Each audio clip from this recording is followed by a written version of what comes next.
올해 첫 번째 주일이 되었네요. 사순절 세 번째 주일인데 오늘은 시편 2편 말씀을 가지고 기도에 대한 다섯 번째 말씀, 어찌하여 민족들이 헛된 일을 꾸미는가, 이런 제목의 말씀 함께 나누겠습니다. 저희는 지난 네 번의 시간을 통해서 기도를 공부했습니다. 기도라는 것은 초월적인 존재를 향한 우리의 부르짖음입니다. 외부의 불가항력이든지 우리 내면에 통제되지 않는 어떤 욕망이나 충동을 극복하기 위한 부르짖음입니다. 때문에 우리가 기도한다라고 하는 것은 외부와 내면의 모든 문제를 예수 그리스도에게 맡기는 행위입니다. 특히 내면을 위한 기도가 중요합니다. 더 어렵기 때문이죠. 내면을 위해서 우리가 기도한다라는 것은 자아의 횡포를 잠재우기 위한 것입니다. 자아의 횡포는 이 세상에 나만 불행하다라는 자기 연민이나 우울증으로 나타나기도 하고, 때로는 지나친 확신 가운데 자기 주장이 너무 강해서 다른 사람들을 힘들게 하는 일로 나타나기도 합니다. 이런 자아의 횡포를 막기 위해 우리는 자기 연민이 아니라 자기 긍휼이 필요하고, 또 나 자신의 주장과 확신이 너무 강하게 드러날 때에는 숨을 고르면서 하나님에게만 집중하고 하나님을 잠잠히 기다리는 연습이 필요합니다. 우리는 이런 과정을 통해 예수님께서 마태복음 6장 33절에서 하셨던 말씀처럼 너희는 먼저 그의 나라와 그의 의를 구하라, 그리하면 이 모든 것을 너희에게 더하시리라. 바꿔 말하면 하나님의 나라와 하나님의 의가 우리의 내면 가운데 먼저 세워지게 되면 우리의 외면에 있는 것들까지도 덩달아서 응답해 주신다, 이렇게 이해할 수 있겠습니다. 어쩌면 바로 이것이 시편 1편이 이야기하는 복 있는 사람의 삶이 아닌가라는 생각도 듭니다. 악인들의 꾀를 따르지 않고 죄인들의 자리에 서지 않고 오만한 자들의 자리에 앉지 않고 여호와의 율법을 즐거워하고 그 율법을 주야로 묵상하는 삶입니다. 이런 인생은 내면의 세계가 반듯합니다. 단단한 것이죠. 그래서 시냇가에 심은 나무처럼 계절을 따라 열매를 맺게 되고 잎사귀가 마르지 않고 하는 모든 일들이 다 형통합니다. 바라기는 오늘 예배하시는 우리 모든 성도님들 가운데 이런 기도의 은총이 임하기를 간절히 소망합니다. 이제 오늘부터는 저희가 눈에 보이는 외부 세계, 더 정확하게는 우리의 개인의 어떤 영역에 그치는 기도가 아니라 개인을 뛰어넘는 공동체를 위한 기도를 함께 다루려고 합니다. 이것은 소위 중보기도라고 말을 할 수 있는 것입니다. 왜 우리가 중보기도가 필요할까요? 예를 들면 물고기가 바다에서 헤엄치며 살아갑니다. 그러면 물고기 혼자서 알아서 그냥 살아가면 되는데, 그 물고기가 자기 자신을 위해서 기도하면 그만이지 뭐하러 바다를 위해서 기도하느냐, 뭐 이런 질문과 같은 겁니다. 답은 명확하죠. 물고기 혼자서 살 수 없습니다. 바다를 위해서 기도해야만 물고기가 제대로 살 수 있다라는 말입니다. 그게 우리가 공동체를 위해서 중보기도를 하는 이유입니다. 우리 개개인이 아무리 행복하게 살고 싶어도 우리 주변의 환경들이 행복한 상황이 아니라면 결국 우리도 그 영향을 고스란히 받게 되기 때문입니다. 특별히 인류의 역사를 보게 되면 르네상스 이후에 우리 인류는, 사람들은 하나님의 자리를 독차지하게 되었습니다. 사람이 하나님이 되고자 했다라는 말이죠.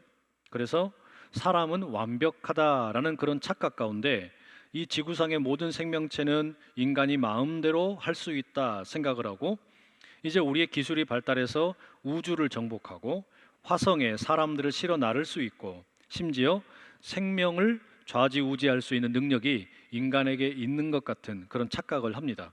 이러다 보니 사람이 이제는 그야말로 놀라운 능력을 가진 신적인 존재가 되었던 것처럼 착각을 하는 겁니다. 이것은 개인의 삶에서 하나님을 쫓아낼 뿐만 아니라 우리가 함께 살고 있는 나라, 도시, 이런 공동체의 상황에서도 하나님을 몰아내는 일을 가져오게 됩니다. 그러나 우리가 이미 살펴보았던 것처럼 그 개개인의 삶 가운데 내면이나 외부를 들여다보면 누구 한 사람 완벽한 사람이 없습니다. 아무리 기술이 발달하고 사람들의 지적인 능력이 올라간다고 할지라도 사람은 결코 완벽할 수가 없어요. 모든 사람은 불완전합니다. 우리가 그래서 자기 연민이 아니라 자기 긍휼이 필요하다 말하지 않았습니까? 따라서 바로 그와 같은 불완전한 사람들이 모여 있는 나라, 도시 역시 불완전할 수밖에 없는 겁니다. 수많은 문제들이 산적해 있는 것이 사실입니다. 1978년에 러시아의 문학가 알렉산드르 솔제니친이 미국의 명문대죠, 하버드 대학교의 졸업식에서 남긴 유명한 연설이 있습니다. 그 일부분에 이런 이야기가 있어요. 우리는 정치와 사회 개혁에 그토록 희망을 걸었지만 결국 돌아온 것은 무엇보다 소중한 자산인 영적 생활의 상실뿐이었습니다.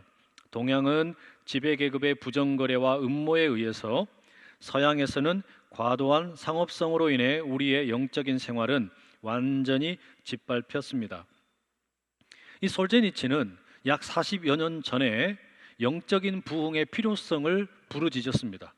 인간의 과학기술이 점점 발달하고 민주주의가 정착하고 있는 것처럼 보이는 그 미국 사회에서 최고의 명문대학에서 졸업생들에게 이런 연설을 한 겁니다. 여러분들이 나가서 살게 된 세상, 영적인 부흥이 필요하다라고 졸업생들에게 연설을 했습니다. 아무리 우리의 어떤 우주 비행 기술이 발달을 하고 또 물질적인 풍요가 넘쳐난다고 해도 이미 인류는 돌이킬 수 없을 만큼 심각한 영적인 위기와 도덕적 몰락의 상태에 이르렀다라고 진단한 겁니다. 그리고 그로부터 약 한 40여 년이 지났습니다. 지금 우리가 살고 있는 세상은 어떤 것 같습니까? 코로나 팬데믹으로 인해서 몸살을 앓고 있고, 미얀마에서는 군부 독재 세력이 이 백성들을 총칼로 짓밟고 있고, 본래 사계절이 따뜻한 미국의 텍사스는 이상 기후로 인해 눈이 쏟아져 내리며 영하의 날씨가 되고, 북극에서는 엄청난 크기의 한반도만한 크기가 되는 빙하가 녹고 있고, 한국은 출산율이 0.84명인데 아이들을 해외 입양 보내는 이상한 나라가 되어버렸고, 어린 아이들이 여전히 무차별 학대를 당하는 악한 일들이 벌어지고 있고, 젊은 사람, 나이 든 사람, 너나 나나 할 것 없이 모두가 주식에 몰두하고 부동산에 올인하는 이상한 일들이 우리 주변에 벌어지고 있습니다. 여러분, 이런 모든 것은 결코 수수방관할 수 없는 일들입니다. 솔제니친이 꿰뚫어 본 영적 위기와 도덕적 몰락이 지금 우리 시대에 보다 더 짙은 어둠으로 다가오고 있습니다. 그러니 여러분, 우리가 어떻게 하면 좋겠습니까? 진심으로 우리는 이 세상을 위해서 기도해야만 합니다. 우리 각자가 자기 자신의 내면과 우리 각자 자기의 문제를 위해서 기도하는 것도 참 좋은 일이고 중요하지만, 그보다 더 중요한 일, 어쩌면 우리가 함께 살고 있는 이 세상이 하나님의 뜻대로 이루어지는 세상이 되도록 기도해야 한다라는 말입니다. 코로나 상황에서 교회가 여러 가지로 추문에 많이 휩싸이고 있는데, 그런 와중에 아니 우리가 무슨 기도한다라고 그러면 세상이 비웃을지도 모릅니다. 또 어떤 분들은 아니 내가 기도한다고 세상이 변하겠나, 내가 기도한다 그래서 무슨 일이 일어나겠나, 그런 어떤 좌절감을 경험하실지도 모릅니다. 그러나 우리는 기도하는 사람들입니다. 교회는 기도하는 곳입니다. 때문에 우리에게 기도는 선택이 아니라 의무라는 말입니다. 바로 그런 이유를 가지고 우리가 시편 2편을 좀 함께 읽어보려고 합니다. 시편 2편은 1편과 함께 시편 전체의 서론 역할을 한다라고 말할 수 있습니다. 시편 1편의 1절과 2절이 이렇게 시작하죠. 함께 읽어보시죠. 복 있는 사람은 악인들의 꾀를 따르지 아니하며 죄인들의 길에 서지 아니하며 오만한 자들의 자리에 앉지 아니하고 오직 여호와의 율법을 즐거워하여 그의 율법을 주야로 묵상하는도다. 이 시편의 150편의 문을 여는 1편의 첫 번째 단어가 복 있는 사람입니다. 그 이야기는 시편 150편 전체의 주제가 도대체 행복한 인생이라는 게 뭐냐, 우리가 행복한 인생을 산다라는 게 뭐냐, 이것을 이야기해 주는 것이라 할 수 있습니다. 시편 1편은 그 행복한 인생이란 악한 자들을 멀리하고 하나님의 말씀을 즐겁게 여기고 묵상하는 인생이라고 선언합니다. 그러면 시편 2편은 뭘 노래합니까? 시편 1편이 복 있는 사람을 하나님의 말씀을 묵상하는 사람이라고 이야기했는데 그 결과가 무엇인지 구체적으로 보여줍니다. 시편의 2편 마지막 12절 이렇게 되어 있죠. 여호와께 피하는 모든 사람은 다 복이 있도다. 이처럼 시편 1편의 시작이 복 있는 인생이었는데 시편 2편의 맨 마지막도 복 있는 인생으로 끝이 납니다. 이것은 시편 1편과 2편을 종합해 볼 때 이해가 됩니다. 복 있는 사람은 악한 자들을 멀리하고 하나님의 말씀을 즐거워하고 묵상합니다.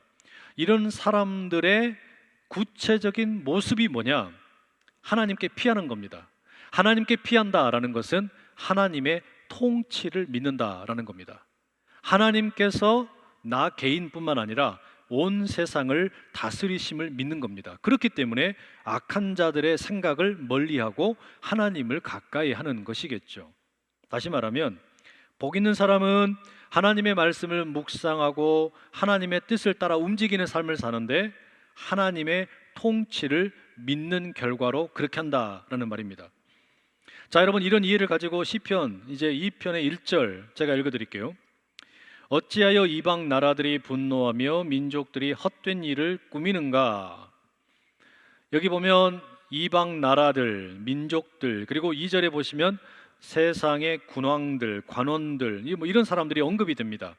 이들은 1편 1절에 나오는 악인들, 죄인들, 오만한 자들을 가리키는 것이다 라고 말할 수 있습니다.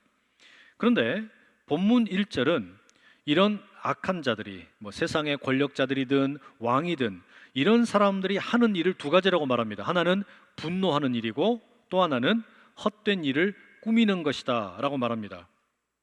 그러니까 세상의 권력을 쥐고 있는 사람들이 주로 하는 일이 뭐냐면 분노하는 것과 헛된 일을 꾸민다.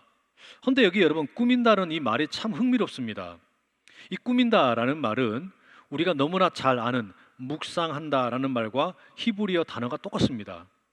시편 1편에서 복 있는 사람은 여호와의 말씀을 묵상하는도다 그랬잖아요. 그 묵상한다라는 단어가 이 악한 사람들이 헛된 일을 꾸민다라고 할 때 꾸민다라는 말과 똑같은 말입니다. 무척이나 흥미롭습니다. 다시 말하면 복 있는 사람이나 악한 자들이나 하는 행동이 똑같습니다. 뭐 하는 겁니까? 다 묵상을 하는 거예요. 다만 차이가 있다면 무엇을 묵상하느냐의 차이입니다. 복 있는 사람은 하나님의 말씀을 묵상합니다. 반면에 악한 자들은 헛된 일을 묵상하는 겁니다. 결국 인생의 행복은 무엇을 묵상하느냐에서 판가름 나는 것이죠. 복 있는 사람이 하나님의 말씀을 묵상해서 내리는 결론이 뭡니까? 아, 이 세상은 하나님이 통치하시는 곳이구나.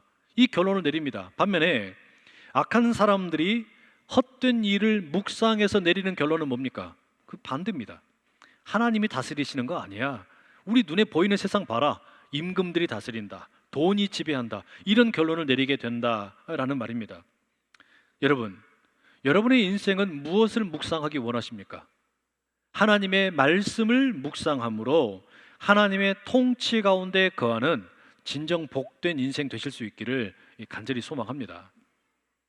또 하나 여러분, 우리가 시편 1편과 2편을 비교해 볼 때 또 주목해야 될 게 있습니다.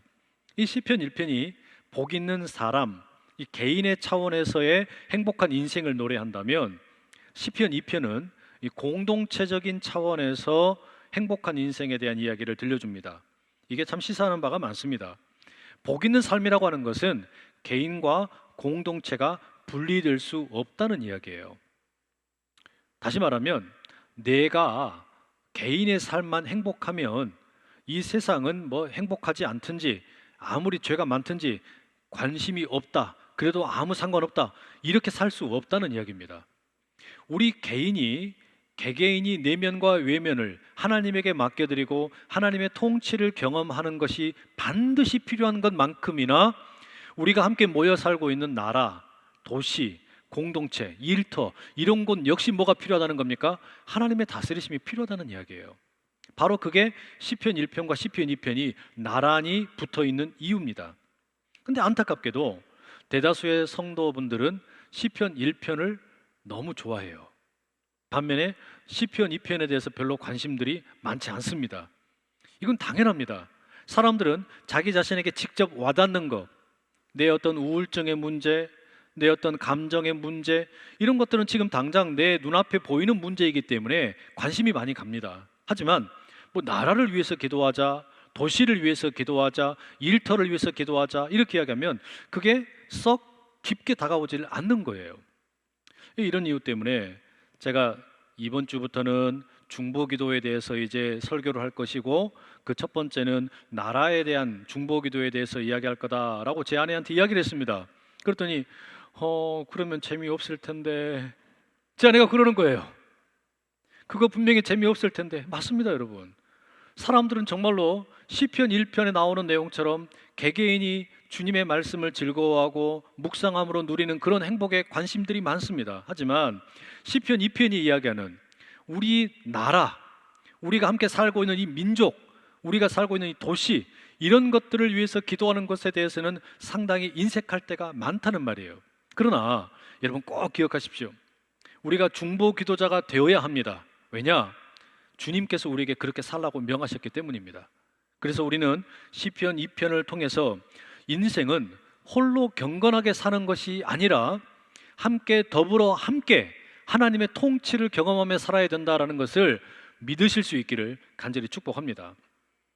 자, 그러면 이 시편의 2편을 가지고 공동체를 위해서 기도한다, 그 중에서도 특히 나라를 위해서 기도한다, 우리 대한민국을 위해서 기도한다라고 하는 거, 이게 여러분 어떻게 기도한다라고 하는 것일까요? 우선 우리가 나라를 위해서 기도한다라고 하는 것은 특정 이념에 동조하는 것이 아닙니다. 시편 2편은 우리가 살고 있는 이 세상의 권력을 수천 년 전에 이미 꿰뚫어 보고 있었습니다. 이 세상의 나라는 그 정치 체제가 어떤 것이든 근본적으로 하는 일이 뭐라고 말합니까? 분노하는 것이고 헛된 일을 꾸미는 것이다, 헛된 일을 묵상하는 것이다 라고 이야기합니다. 다시 말하면 민주주의가 되었든 공산주의가 되었든 왕이 통치하는 왕정이 되었든 공화정이 되었든 인류 역사의 어떤 정치 체제가 되었든지 간에 권력자들이 하는 일은 늘 한결같이 똑같습니다. 언제나 똑같았어요. 민주주의가 이상적인 것처럼 보이지만 이것도 답이 아니에요. 사회주의가 이상적인 것처럼 보이지만 이것도 답이 아닙니다. 그럼 왕이 다스리면 되느냐? 그것도 아니에요. 인간이 살고 있는 이 세상 가운데 어떤 정치 체제도 그 근본적으로 권력의 속성이 뭐냐? 분노하는 일이고 헛된 일을 묵상해서 하나님의 자리를 내쫓는 것이 훨씬 더 많다라는 이야기입니다. 이것은 여러분 오늘날의 여당이나 야당도 마찬가지입니다. 권력의 속성은 결코 바뀌지 않습니다. 따라서 우리 성도들이 어느 특정 이념의 기독교 신앙을 동일시하는 것은 대단히 무서운 일입니다. 위험한 일입니다. 종교가 특정 이념의 편에 너무 지나치게 편을 들게 되면 그때부터 종교가 타락을 합니다. 정치가 건강해지지를 못하게 된다라는 말입니다. 특히나 같은 공간에 모여서 예배를 드리는 성도들 가운데에도 정치적인 성향이 다른 분들이 얼마나 많습니까? 아마 100이면 100 모든 사람들이 생각이 다를 것입니다. 태극기 부대도 있고 촛불 시민도 함께 여기서 예배를 드리는 겁니다. 그러면 여러분 우리가 어떻게 나라를 위해서 기도해야 합니까? 4절을 보십시오. 하늘에 계신 이가 웃으심이여 주께서 그들을 비웃으시리로다. 하나님께서 이 세상의 통치자들, 세상의 왕 노릇하는 지도자들을 보면서 비웃는다라고 이야기합니다. 여러분 우리가 이걸 기도해야 돼요. 하나님, 우리나라 대한민국이 하나님의 비웃음을 사지 않도록 지켜주십시오. 하나님께서 비웃으시는 그런 나라 되지 않도록 하나님의 통치를 인정할 수 있고 하나님을 두려워하고 하나님을 경외하는 나라가 되게 해주십시오. 우리의 기도가 이게 돼야 된다는 이야기예요. 하나님의 자리를 부정하고 헛된 일을 매일 묵상하고 그것이 전부인 양 인간이 하나님의 자리를 차지하고 피조물인 존재에, 피조물인 주제에 창조자인 것처럼 행세하는 그런 모든 것들을 우리가 내려놓을 수 있도록 기도해야 한다라는 말입니다. 그러니 여러분 우리가 나라를 위해서 기도할 때 무엇보다 먼저 기도해야 될 것은 우리나라가 하나님을 두려워할 수 있게 해주십시오. 하나님의 통치를 받아들이고 두려워할 수 있게 해주십시오. 기도해야 합니다. 또 하나 여기서 중요한 게 있어요. 우리가 나라를 위해서 기도한다라고 할 때, 이 하나님의 통치를 위해서 기도한다라고 할 때 하나님의 통치가 세상의 통치와 다르다라는 것을 기억해야 합니다. 여러분 6절 보십시오. 내가 나의 왕을 내 거룩한 산 시온에 세웠다 하시리로다. 하나님께서 이 세상을 통치하시는 방법은 하나님께서 택하신 왕을 통해 하신다라는 겁니다. 그런데 이 시온산이라고 하면 예루살렘의 어떤 임금을 말하는 거잖아요. 이스라엘의 임금을 가리킵니다. 그러면 이스라엘의 임금이 온 세상을 다스리신다, 뭐 그런 표현이 되겠죠. 10절과 11절에 또 이런 말씀이 나옵니다. 그런즉 군왕들아 너희는 지혜를 얻으며 세상의 재판관들아 너희는 교훈을 받을지어다. 여호와를 경외함으로 섬기고 떨며 즐거워할지어다. 그 이어지는 12절에도 동일한 말씀들이 같은 배경에서 나오는데, 하나님을 두려워하면서 살아라 라고 하는 이 이야기는 하나님께서 세우신 임금에게 순종하고 복종하라는 이야기입니다. 하나님께서 세우신 임금이 누굽니까? 이스라엘 왕이에요. 그러면 이방의 모든 왕들은 하나님이 세운 이스라엘 왕에게 순종하라, 그게 지혜라고 이야기합니다. 그런데 안타깝게도 시편 2편에 이런 일이 인류 역사에 한 번도 일어난 적이 없어요. 그렇지 않습니까?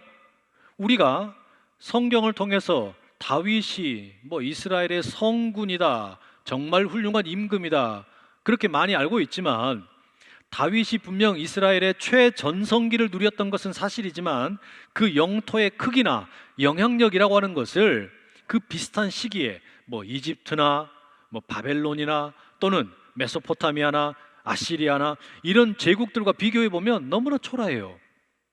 이스라엘이 무슨 전 세계를 호령해 본 적이 한 번도 없습니다.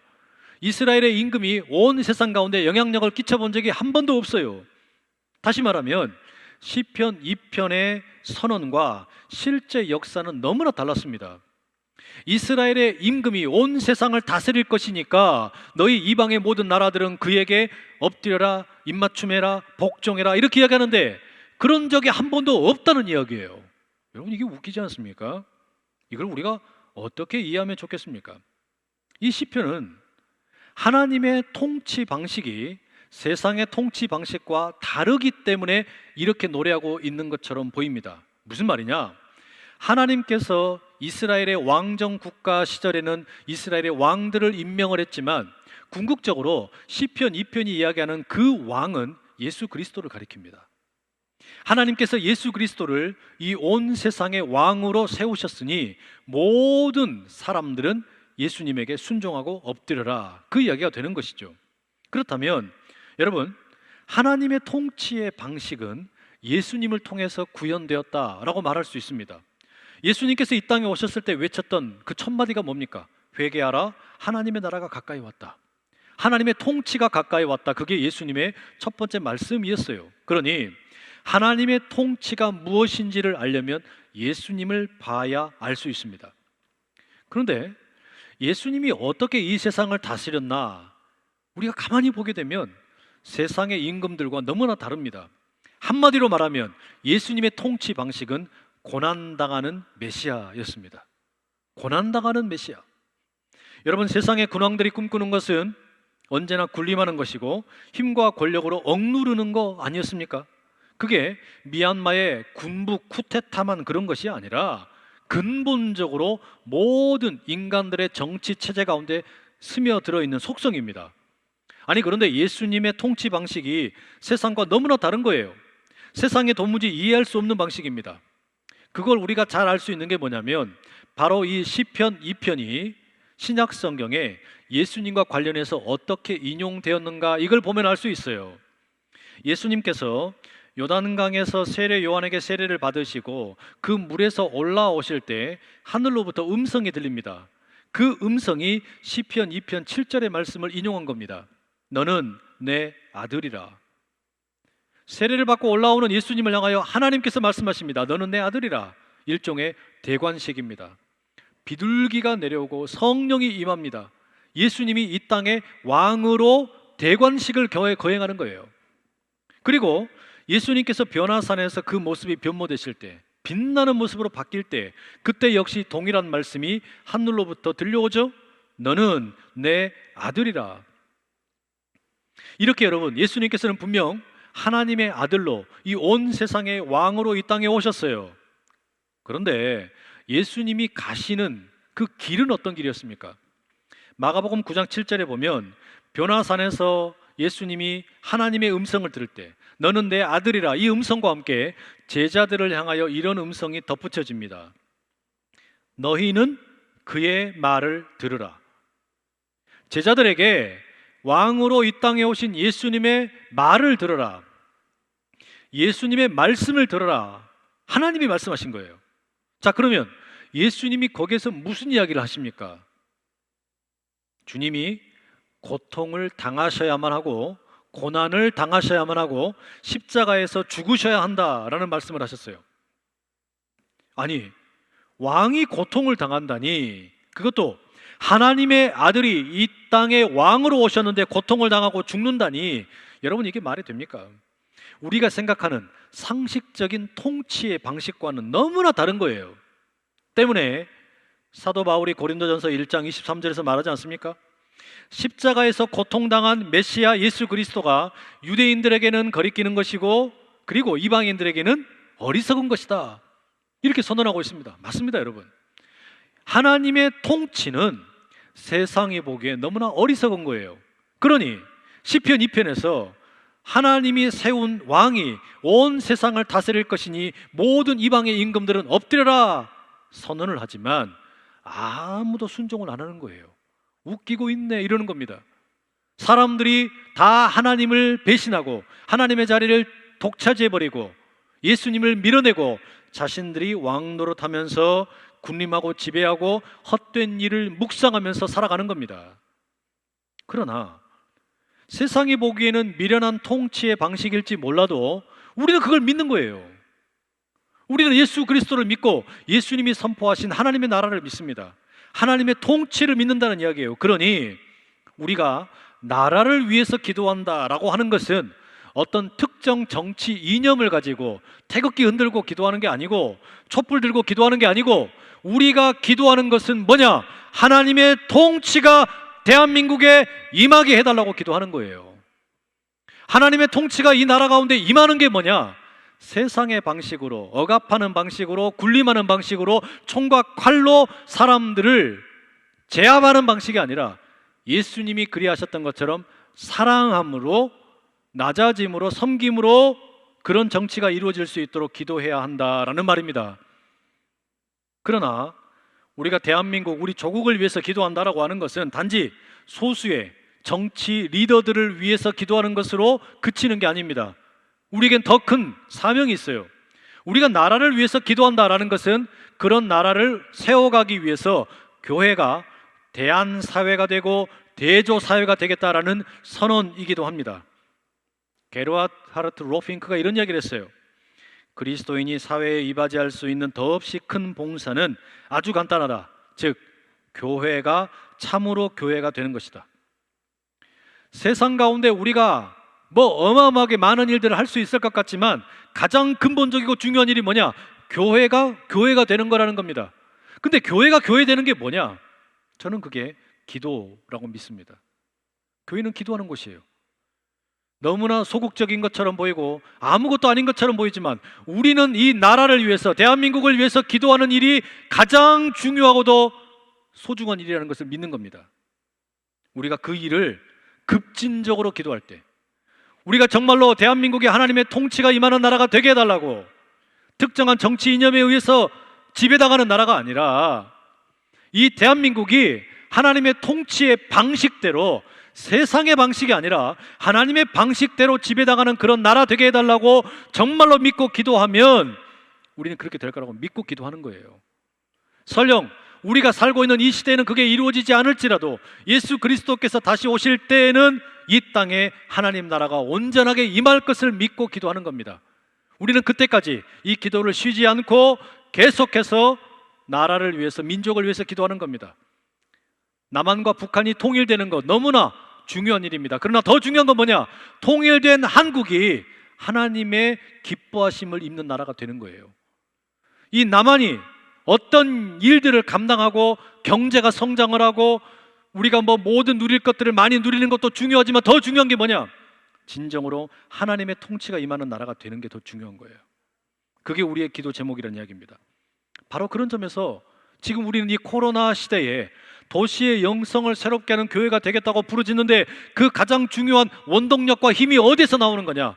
나라를 위한 중보기도에서 나오는 거예요. 그래서 우리가 기도를 해야 되는 겁니다. 중보기도팀을 우리가 만드는 거예요. 여러분, 마음이 움직이시면 중보기도팀에 참여해 주시기를 간절히 부탁드립니다. 매일 월요일부터 목요일까지 다양한 중보기도 팀들이 이제 만들어지게 될 겁니다. 그 중에 하나가 대한민국을 위한 팀이에요.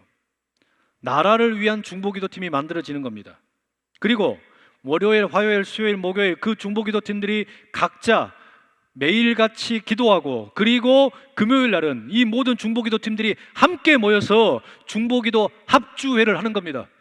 찬양대가 모여서 함께 찬양 연습을 하고 예배 시간에 찬양으로 영광을 돌리는 것처럼 우리 찬양팀이 세션들이 반주를 다 함께 해서 싱어들과 함께 찬양을 하는 것처럼 이 중보기도의 자리에서 다양한 기도 제목들을 가지고 우리가 함께 하나님 앞에 부르짖고 우리의 내면과 우리의 외부 그리고 우리 중보기도의 모든 제목들을 가지고 하나님께 부르짖는 거예요. 하나님, 나 개인의 삶에도 하나님이 다스리셔야 하지만 우리가 함께 살고 있는 이 나라도 하나님이 다스리셔야만 합니다. 오셔서 다스려 주시고 통치하여 주십시오. 여러분, 이게 우리의 기도 제목이에요. 오늘이 3월 첫 번째 주일 아닙니까? 지난 월요일이 3.1절이었습니다. 우리 믿음의 선배들이 대한독립 만세를 외쳤던 날이죠. 누군가 그런 이야기를 했습니다. 모든 애국자가 그리스도인은 아니지만 적어도 모든 그리스도인은 애국자가 되어야 한다. 왜냐? 그리스도인은 다른 이유 때문이 아니라 하나님의 나라를 믿기 때문에 애국자가 되는 겁니다. 그리스도인은 하나님의 다스리심을 믿기 때문에 이 나라 가운데 내가 살고 있는 이 조국 가운데 하나님의 통치가 임하기를 기도해야만 하는 거예요. 우리의 신앙이 그저 나 개인의 문제만 해결되고 끝날 일이 아니라 공동체적으로 함께 살아야만 제대로 된 신앙이 된다면 그것을 위해서 우리는 나라를 위해서도 기도할 수밖에 없다는 말입니다. 우리 한 사람 한 사람이 3.1절의 정신을 이어받는다라는 것은 대한독립 만세를 다시 외치는 겁니다. 일본의 앞잡이, 일본의 제국으로부터 독립을 하는 것이 아니라 우리 대한민국이 영적인 부흥을 이루는 독립선언이 지금 이 시대에 다시 필요하다는 이야기예요. 한 사람이 자기 중심성에 빠져서 자아의 횡포에 빠져서 허우적거리는 인생이 얼마나 비참합니까?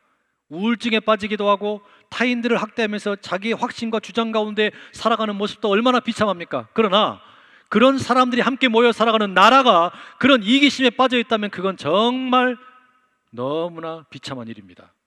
때문에 우리는 대한민국이 자기 중심성에서 독립할 수 있도록 외쳐야 합니다. 대한민국이 죄로부터 독립하도록 외쳐야 합니다. 대한민국이 이기심에서 독립하도록 외쳐야 할 사명이 우리에게 있다라는 이야기입니다. 보다 구체적으로 성도 여러분, 대한민국 우리 조국을 위해서 함께 기도하실 때 우리가 이런 기도 제목을 가지고 기도하면 좋겠어요. 첫째, 대한민국이 하나님을 두려워하는 나라가 되게 하소서. 둘째, 대한민국이 힘의 논리가 아닌 예수 그리스도의 마음으로 서로 사랑하는 나라가 되게 하소서. 셋째, 대한민국이 자연을 무차별적으로 파괴하는 일을 멈추고 하나님의 창조 세계를 잘 보존하고 돌보는 청지기가 되게 하소서. 넷째, 출산율 0.84명에 나타나듯이 하나님의 생육하고 번성하라는 명령을 거부하는 세상 풍조에 맞서서 생명을 소중히 여기고 양육하게 하소서. 다섯째, 대한민국의 기업은 세계적인 명성을 얻되 정직의 표준이 되고 신뢰의 표준이 되고 노사가 함께 합력하여 상생하게 하소서. 여섯째, 대한민국은 청소년들과 청년들이 꿈을 꾸는 나라가 되게 하소서. 일곱째, 대한민국은 정직하게 일하는 소시민들이 대우받는 나라가 되게 하시고 사법정의가 바로 선 나라가 되게 하소서. 8째, 대한민국은 장애인과 외국인, 나아가 모든 사회적 약자들에게 기회의 땅이 되게 하소서. 9째, 대한민국은 실버 세대가 영적 부모가 되어 존경을 받는 나라가 되게 하소서. 10째, 대한민국은 땅 끝까지 이르러 복음을 전하는 선교 전초 기지가 되게 하소서. 여러분, 허황된 기도 제목처럼 보이지만, 우리의 세대에 이루어질 수 없는 것처럼 보이지만, 그러나 우리는 이 기도를 포기할 수가 없다는 말입니다. 나라를 위해서 함께 기도하는 그 중보의 자리, 함께하는 온 성도들 가운데 주님의 능력이 임하기를 간절히 소원합니다. 기도하겠습니다. 사랑하는 주님, 간절히 기도드립니다. 우리 개인의 내면과 외부의 문제만 놓고 씨름하는 것으로 기도의 수고가 멈추지 않게 하시고, 우리가 함께 살고 있는 대한민국을 위해, 조국을 위해 기도하게 하옵소서. 이 나라가 주의 것이 되게 하시고 예수 그리스도의 통치를 따라 하나님이 기뻐하시는 복된 나라가 되게 하옵소서. 그리하여 마지막 시대에 주의 복음이 온전히 성취되는 복된 나라 되게 하옵소서. 우리 나라를 위해 기도하며 엎드리게 하시되 주님의 뜻만 밝히 드러나게 하옵소서. 예수 그리스도의 이름으로 기도드립니다. 아멘.